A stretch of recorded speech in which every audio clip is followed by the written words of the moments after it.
The broadcast is now starting. All attendees are in listen-only mode. Welcome everyone to the first webinar in the Pan-Pacific Safe Communities Network's webinar series for 2018. My name is Tracy Earle, and together with my colleague Tanya Peters, we are your hosts for this webinar. Tanya and myself are from the Safe Communities Foundation New Zealand. For those of you not familiar with us, Safe Communities Foundation New Zealand is a not-for-profit national organisation which supports the accreditation of communities currently engaged in community safety initiatives. Accreditation is based on the safe community model recognised by the World Health Organization as an effective intervention to improve community safety. So before we proceed today, I'd like to thank our Australian colleagues for organising two of our presenters today, and just go through a few housekeeping matters. We'll have time, because we have three speakers today. We'll have time for one question per presentation live, and you can contact the presenters afterwards if you have any other questions. Each participant has access to the GoToWebinar control panel on your screen, so if you can familiarise yourself with its features, that would be great. If you're having any problems, please send a message via the control panel and we'll endeavour to sort the issue out. If you'd like to ask a question during the presentations, please type your question in the question area on the control panel or on your screen. We may wish to put your hand up. To do this, click on the yellow hand on your control panel. At the end of each presentation, we will just have one question, as I said before. This webinar will be recorded and be available for viewing early next week. So as I said, we have three presentations today. And I'd like to introduce our first presenter, Dr. Tasia Huckle, who's the leader of the quantitative research team at Shaw and Whauriki Research Centre, New Zealand. Tasia has a vast experience in the alcohol space, including research in alcohol policy, alcohol consumption, and harms trends in public health. Over the past 10 years, she has completed a range of studies on alcohol use, both in New Zealand and internationally. Today, Tasia will talk on patterns of social supply of alcohol to under-18s over time in New Zealand. I'll hand over to you now, Tasia. Thanks very much. Hi, so my name is Dr. Tasia Huckle, and I work at the Shaw and Whauriki Research Centre, and we're part of Massey University. We're based in Auckland, New Zealand. So today I'm going to be talking about social supply of alcohol to under-18s over time in New Zealand. When I'm talking about social supply, I'm referring to supply to those under the purchase age for alcohol, so in New Zealand that's 18, and supply by people such as parents, guardians, friends and others. So just before I move into my presentation, I'd just like to briefly run over what we know about social supply already from the current research literature. And we know that social supply is a common source of alcohol for young people in New Zealand and Australia. Parents and guardians and friends are the most common sources of social supply. Heavy drinking adolescents are more likely to get alcohol from friends than parents, but that is not to say that supply by parents isn't associated with increased heavy drinking or harms, because there are certainly studies that suggest this. And we know that social supply is associated with early initiation of drinking, as I said before, heavier drinking, and also the experience of harms such as physical fights, unsafe sex, etc. So this provides a really clear rationale for why social supply is an important issue. Oh, my slides aren't moving.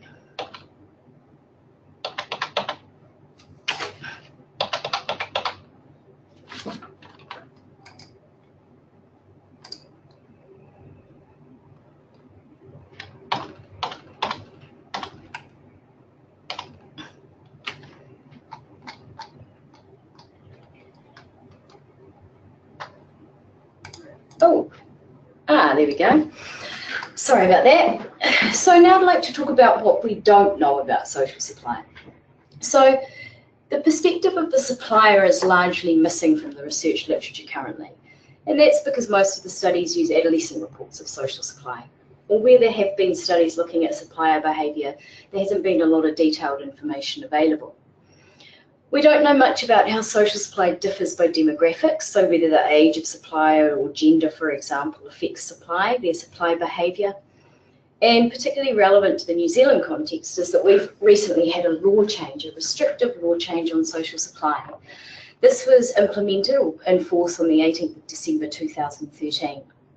And what the law change did was made the supplier needed express consent of the parental guardian of the under 18 that they wanted to supply to. So just a reminder that the under 18s are under the legal purchase age in New Zealand. And it was required that supply was to be done in a responsible manner. So that could include such things as supervising the supply, providing food, non-alcoholic drinks, etc. So it was in this context that we did this study. And the aim essentially was to look at social supply to under 18s from the perspective of the supplier in 2013 and 2015. We had national surveys of over 2,000 drinkers, and they were aged 16 to 65 years. The 2013 data were before the law change. We collected all the data, even though the law change happened in 2013, we collected all the data before the law change occurred. And we also had one follow-up data point in 2015. We asked suppliers about who they supplied, how often and how much they supplied. We asked about the beverage type, if the supplier thought the alcohol they were providing would be shared. We asked direct questions directly relevant to the law change, so whether the supplier had permission from the parent or guardian of the under 18 that they wanted to supply to, and whether they supervised their supply. And all data were asked about in the past 6 months. So who was supplied? Well, sons and daughters were most commonly supplied, followed by friends and other relatives. Supply to a friend of a son or daughter was very, very low. And when we looked over time, we found that a decrease in the proportion of suppliers providing alcohol to friends under 18 after the law change. So that was an 8% decrease that we found. We found no other changes over time for any of the other groups that are shown on that graph. With respect to how often and how much alcohol suppliers gave, on average they supplied 4 times in the last 6 months in 2013, and after the law change they supplied 3 times, and that was a decrease. We found that friends were supplied more often than sons or daughters were, and other relatives. And with respect to the number of drinks that were supplied, we found that the quantity supplied to friends was higher than was supplied to sons and daughters. We did find a decrease in the number of drinks supplied to friends under 18 following the law change. So the average number of usual drinks supplied was 13, and this is a 10-gram standard drink. Was 13 drinks before the law change and 11 after. So we can see that even though there was a decrease, the drinks supplied to friends in New Zealand are still very, very high. We found an increase in the number of drinks supplied to sons and daughters. So there was 4 before the law change and 6 drinks after the law change. Sort of, even though the number of drinks supplied to sons and daughters is lower, it's still, high. I mean, to put it in context, the World Health Organization defines heavy drinking as 6 or more drinks at least once in the last month.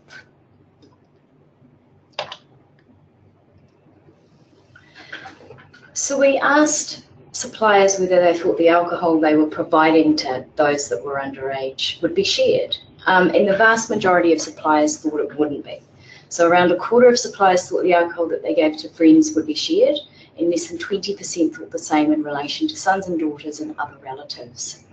Beer and RTDs were most commonly supplied, and this probably reflects the fact that beer and RTDs are the most commonly consumed alcohol beverages by adolescents in New Zealand. And as I mentioned before, we asked questions that directly related to aspects of the legislation.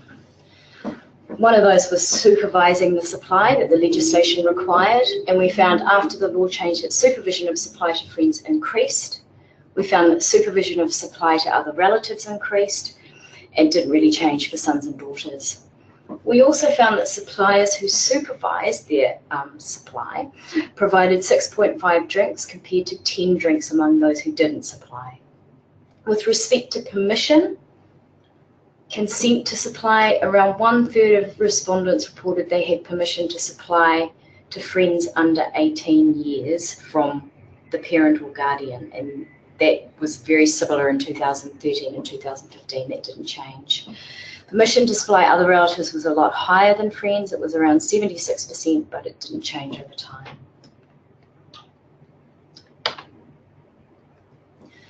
So one of the things that we did in this study was to understand if the demographic of the supplier predicted their supply behaviour. We found that males were more likely to be social suppliers. We found that 18 to 24-year-olds were more likely to be social suppliers, although the 45 to 54 age group was next. And obviously these are parent-age people, parent-age people with teenagers. We found that Asian peoples and Pacific peoples were less likely to be suppliers, and we found that there was no effective education on supply behaviour. When we looked at the quantities supplied, we found that males and the 18 to 24-year-olds were more likely to supply, well, they supplied higher quantities. So in conclusion, we found that adolescents under the MPA minimum purchase age in New Zealand are commonly supplied alcohol via social sources. We found that sons and daughters are most commonly supplied to, followed by friends, but the friends are supplied greater quantities, although the quantities supplied to sons and daughter were still high.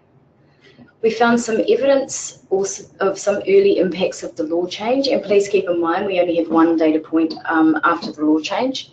We found a small decrease in the frequency of social supply. We found that friends were less commonly supplied to and were supplied with fewer drinks, and there was greater supervision of social supply to friends and other relatives, keeping in mind that the legislation was more likely to have effect on the supply to friends than it was to parents. So while the study shows some positive improvements for around the effects of the law change, there certainly is room for more improvement. The quantities that are being supplied are still far too high. There's room for the legislation to be tightened around social supply in New Zealand. The minimum purchase age could be raised. In 1999, the minimum purchase age was lowered in New Zealand, and one thing that didn't really feed into the policy debate around that was, the effect that it would have on social supply. Now we've got 18-year-olds at school that can legally buy alcohol, and we've seen in our survey data around that time that social supply certainly increased for the 16 to 17-year-olds. So raising the minimum purchase age would certainly, I think, be a very good policy intervention. And also delaying drinking, getting messages out to parents, community action around delaying drinking. So I'm going to conclude there, but on my final slide, I have put up a link to the report if anyone is interested to go and look at further details. Thank you. Thank you, Tasia. Plenty of interesting information there. Does anybody have a quick question for Tasia before we move on?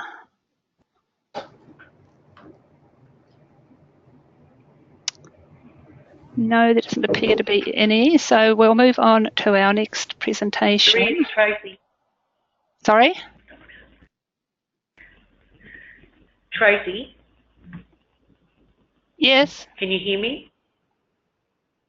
I found the cohorts who less likely to provide the alcohol, which was the Asian community and which one was it? The Pacifica. They do drink. They're drinking communities. So I'm just curious, is there any more detail about that? So we did look at that in a little more detail. So what we found was that the patterns of supply broadly reflected the patterns of drinking among those groups. So they are drinking, less so Asian, but Pacifica certainly are a drinking community. They tend to drink heavier quantities, but they also have higher rates of abstinence. And so they were less likely, so they were less likely to be a supplier, which correlated quite nicely with the fact that they are less likely to be drinkers. But among those that drink, they do drink more. Okay. Thank you, Tasia.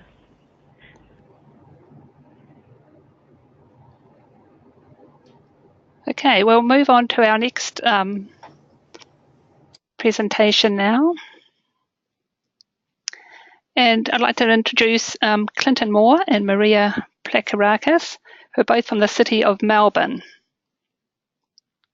Clinton is a social planner, safe environments, and his work focuses on safety, crime prevention, alcohol and drug harm reduction. He's had a diverse career which has included urban safety, sustainability, resilience, and work in the alcohol space. Maria is a senior policy officer for city safety and has extensive experience in developing policy and programs with a strong focus on community partnerships. She's been involved with many initiatives in the alcohol space. Today, Clinton and Maria are going to talk about managing alcohol-related harm in late-night environments. Over to you, Clinton. Okay, so I'll be speaking first. Hi everyone, it's Maria. I'm going to be talking to you a little bit about a new project that we've been developing to manage alcohol-related harm in our entertainment precincts. It's a partnership project.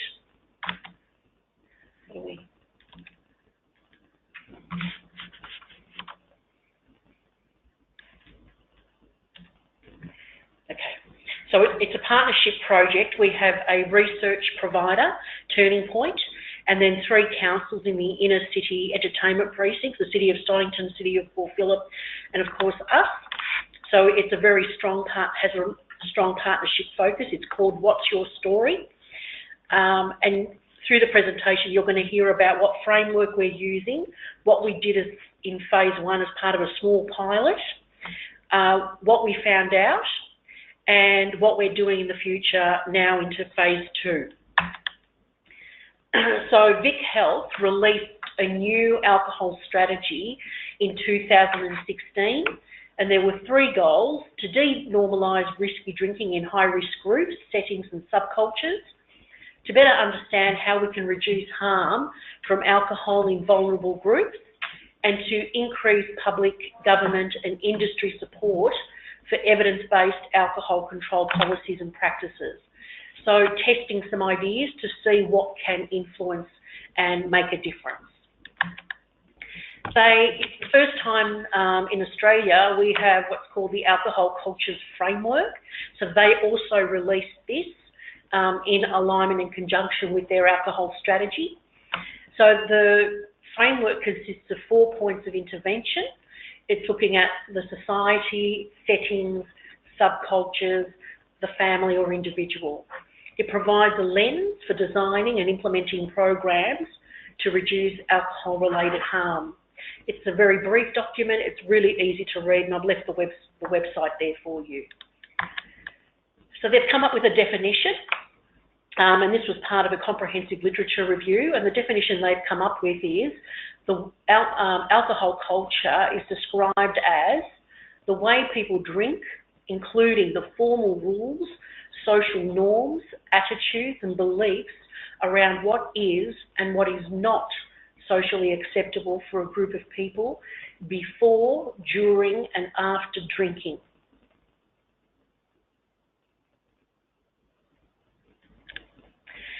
So we applied for a small grant because they decided to do a pilot.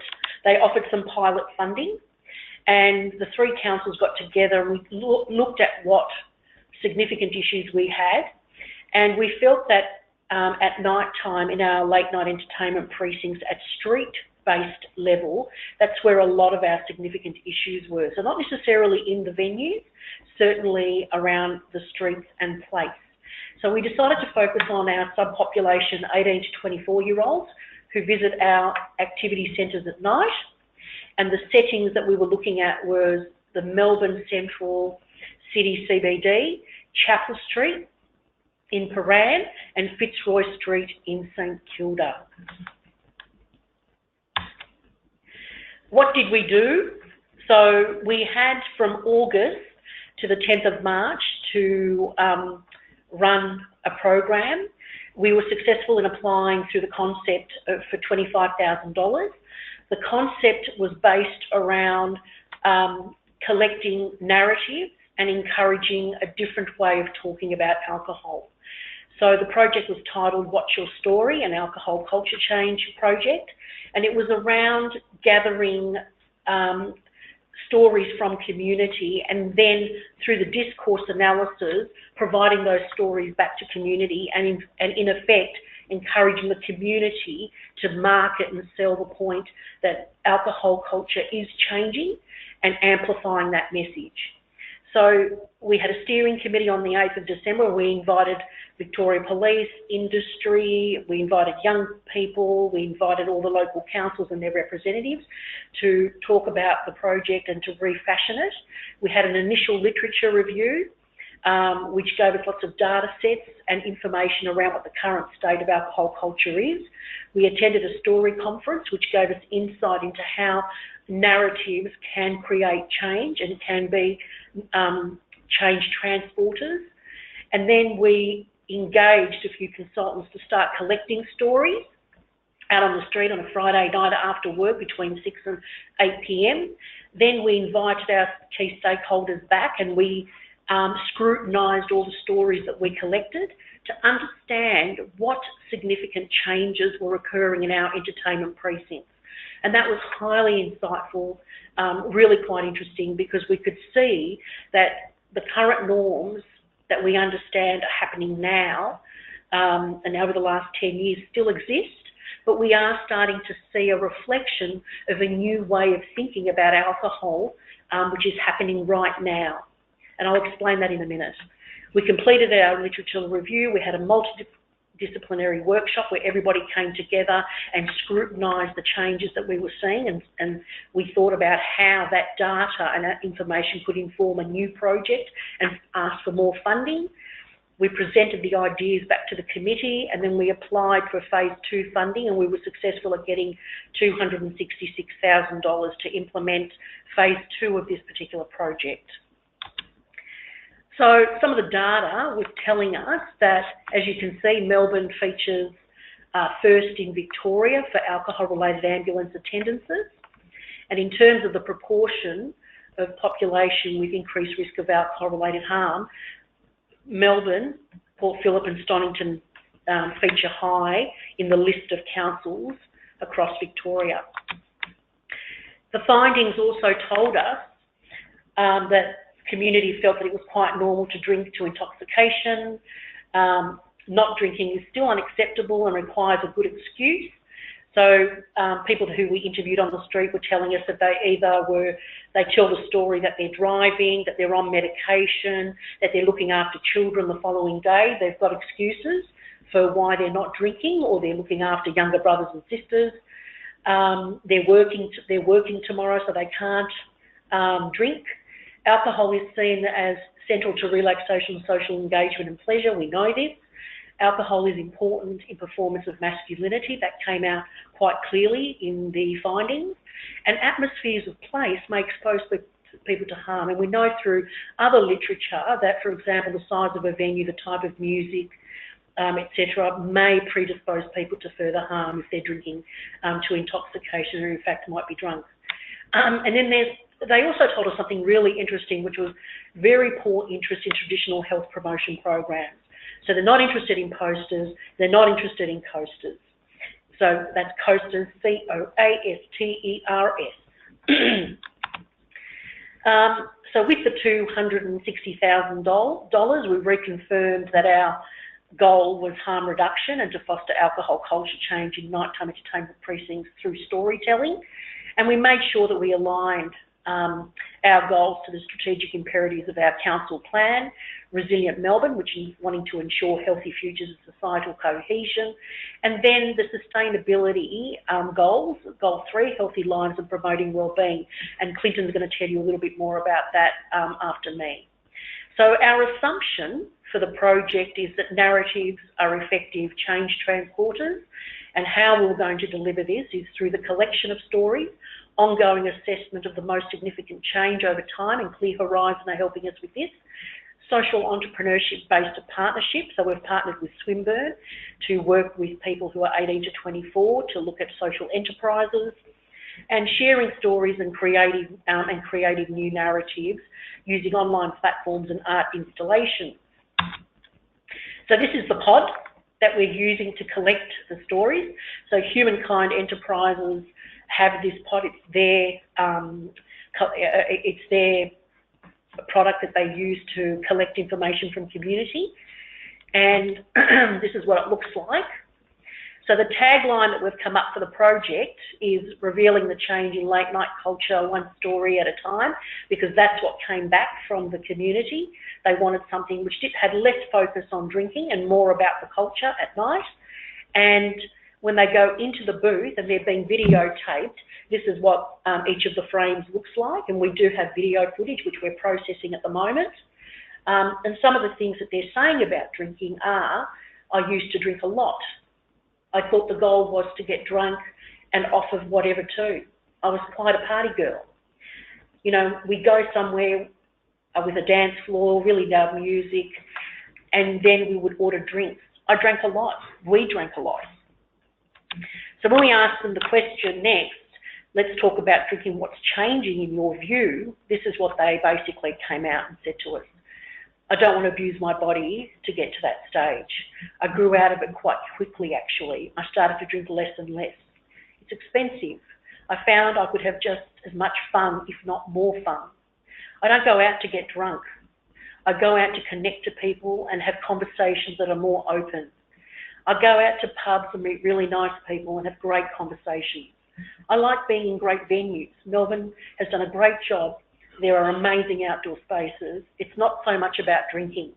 So again, we're starting to see these themes of people wanting to drink less and less, of people making different decisions, of people wanting to connect more, to form relationships, to enjoy themselves without necessarily doing damage to their health and well-being, and to really start to connect. And those themes continue to appear to be very strong. The other thing that came out of the interactions with the group and listening to the footage is there haven't really been opportunities for people to talk about drinking as such. So in terms of reflection, it was a really interesting exercise for people to sit and reflect on their own drinking habits. So through the framework, they've come up with some outcomes that they'd like to see over time.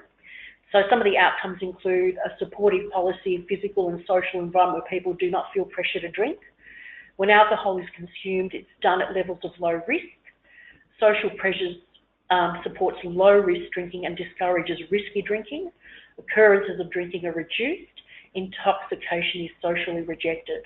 When we showed our venue operators this framework, they were quite pleased that the focus was on responsible consumption of alcohol, and they're really on board with looking at how this project might sort of turn the tide on what we've seen in relation to harm in the Melbourne Central CBD entertainment precinct, as well as the others that I've talked about in Port Phillip and Stonington. Turning Point are working with us to continue to monitor the progress of this project. There are challenges, and through the implementation process, we're going through trying to manage some of those. I think that's it for mine. Yes.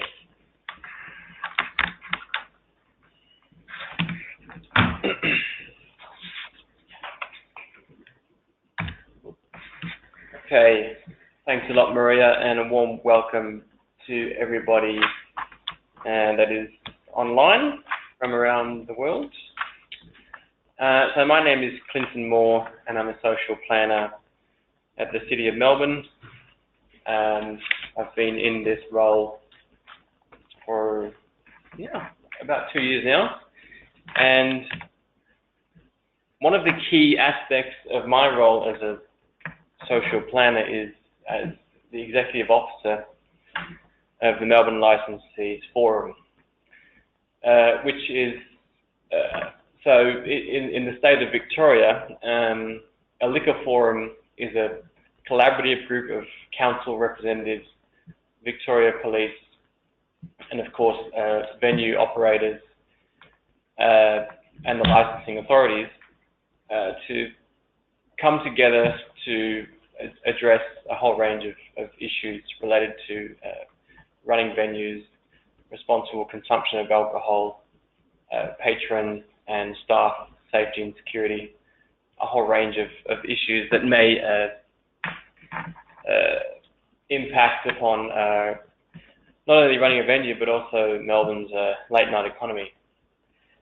So the forum itself, I've been in the role for 2 years, but I walked into about almost 25 years of history. And when the Licensees Forum started, I was 9 years old, so I don't remember Melbourne at that time. But from talking to people who were previously looking after the forum, and of course we've had licensees who've been there throughout the whole journey, you know, the CBD of Melbourne was a ghost town. Everybody left at 5 or 6 o'clock. We didn't have the range of activities and great dining and restaurant options that are available at the moment. There's been a real focus from the City of Melbourne and the state government to activate the CBD, not only late at night, but from a 24-hour perspective. And of course, in the late 2000s, lockout laws were introduced into Melbourne, which were then subsequently repealed. So there's been a very long, checkered, interesting history of the Licensees Forum, but throughout that time, there's always been a great spirit of progress and partnership, and that's illustrated, I think, by some people who've been there from the start. It's the largest liquor forum in Victoria, and as I said, really tries to work together on a range of issues. And as you can see from that photo at Crown, we do get quite a crowd at our quarterly forums. So just looking at some of the numbers of the Licensees Forum, we've got about 400 in our mailing list. And our last 7 meetings, or the 7 that I've presided over, we've got an average of 78 attendees. The City of Melbourne, at the moment, our area is 38 kilometres squared, and we've got 15 suburbs. And in that area, we currently have 2,105 active liquor licences. So that is every single type of licence that can be issued by the state government's commission, the Victorian Commission for Gambling and Liquor Regulation. That number of 2,105 is an increase of 33 from the year before. That's a little bit down. Before that, we were averaging about 100 new licenses per year.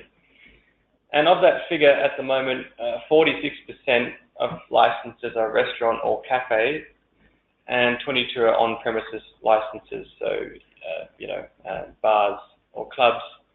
And the fastest growing license sector or type of license is the restaurant or cafes, which are exempt from, currently there's a freeze on late night licenses for certain categories past 1 AM for certain license categories. Restaurants and cafes are exempt from that, and it's certainly been one of the fastest growing, it is the fastest growing license category. Also in Melbourne, there's a real focus on having people, I think that venues and owners and managers have responded to people's differing changes and palates at night, of course, with people wanting to eat later and more diverse cuisines.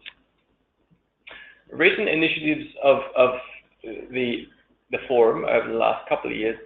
In 2016, we brought together 350 licensees across 4 council areas to hold the first ever licensee super forum.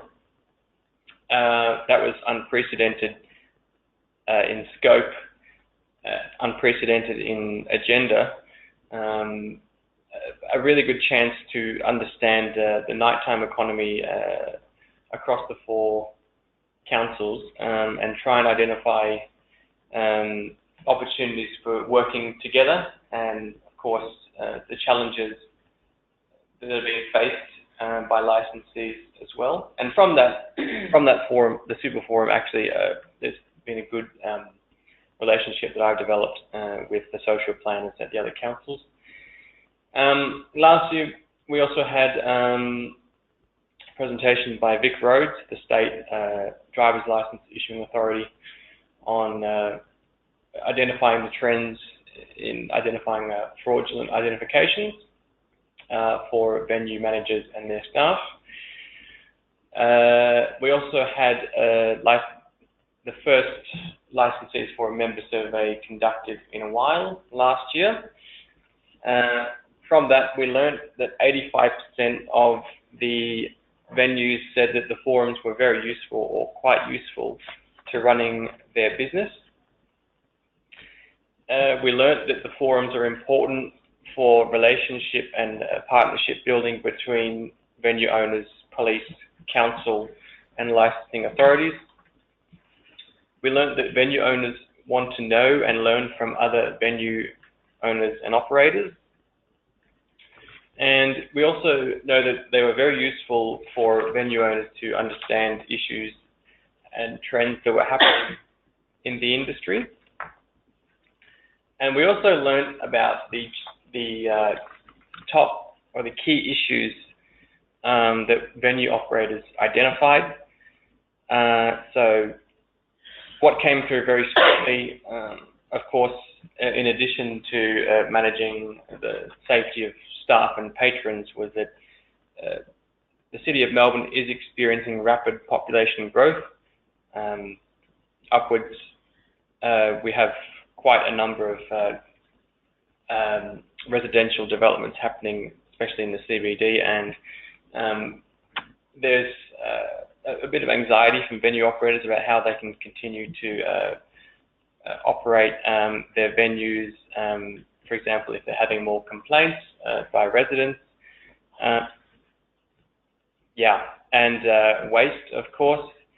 But also, what was important for venue operators was to be across the changes to licensing and legislation, counter-terrorism, emergency management and risk, and also they wanted to have more cooperation with licensing authorities and Victoria Police. We're also updating the Venue Compliance Essentials folder at the moment, which is I don't like the term one-stop shop per se, but it's a key resource for licensees and managers to access when they're on shift, if they need to know information about licensing, about emergency management protocols, any information that may be relevant to running a venue, not only on shift but also off shift as well. Working group on drugs and licensed premises. Last year it was identified that the issue of illicit drugs was an issue for many licensed premises in the City of Melbourne.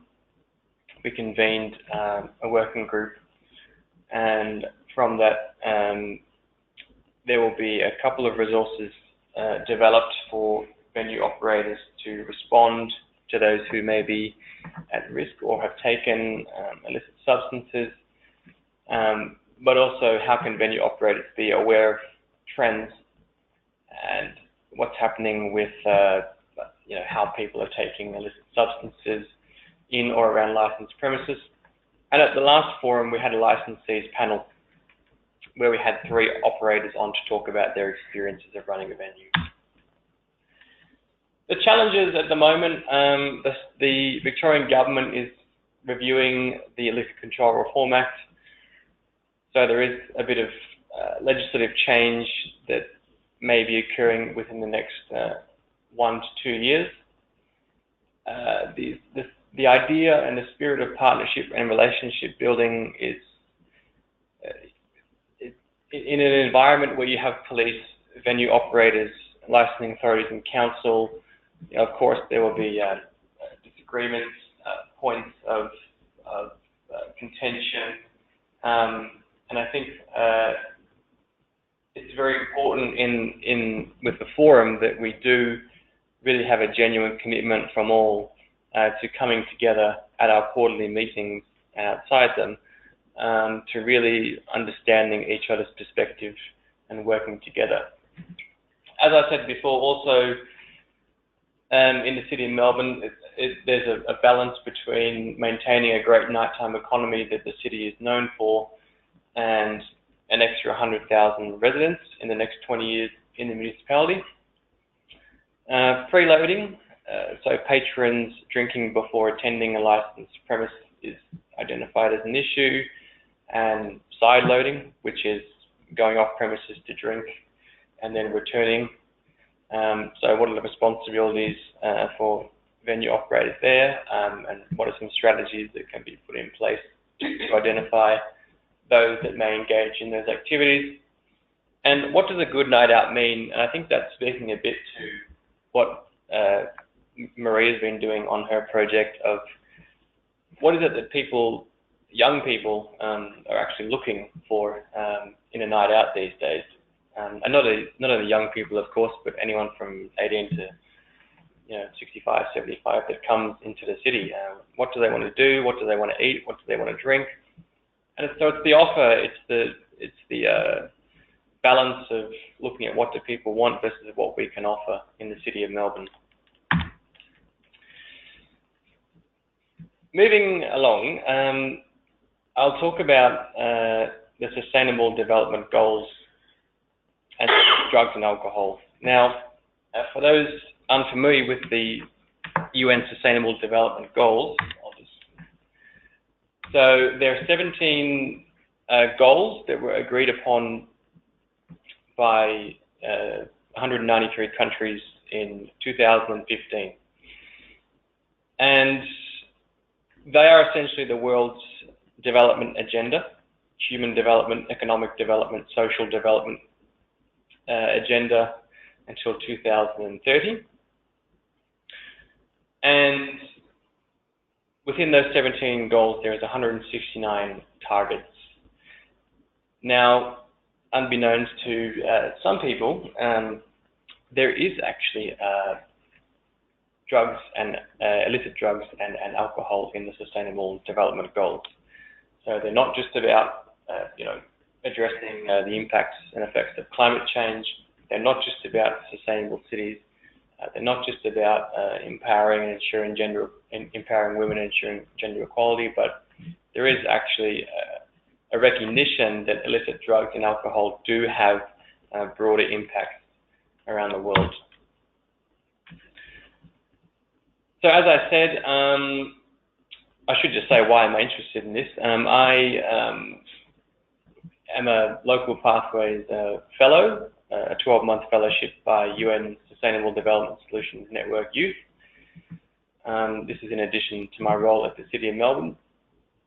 And it's really a 12-month fellowship, training, engagement and networking platform on localizing the Sustainable Development Goals in our cities around the world.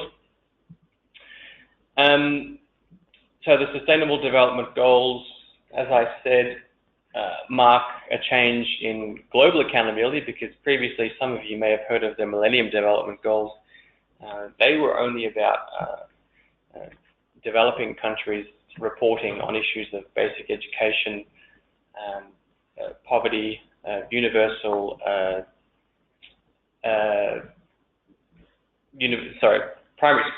universal primary school education, the basic issues of human development. But with the Sustainable Development Goals, what they have done is extended that global accountability to every single country that has signed up to them.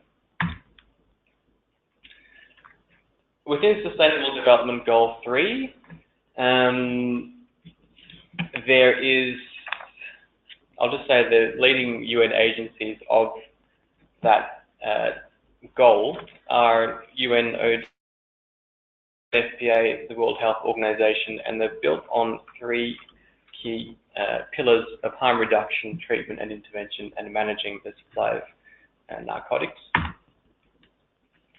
So target 3.5 within the SDGs looks at strengthening the prevention and treatment of substance abuse, including narcotic, drug abuse, and the harmful use of alcohol. And I've just put 3.5.2, which is an indicator there, a measurement indicator. And what the UN is looking for countries to measure is the harmful use of alcohol, defined according to the national context, which is, I think, interesting, as alcohol per capita consumption within a calendar year in litres of pure alcohol. Now, most countries around the world, in fact, if not all, already have a measurement of that, and it's up to nations to decide what is an appropriate measurement for them. And target 16.4, which is about the flow, managing the flow of illicit drugs and narcotics and organised crime. I will just say before I go that if there's any Australian colleagues on the line, there's a current Senate inquiry into the Sustainable Development Goals.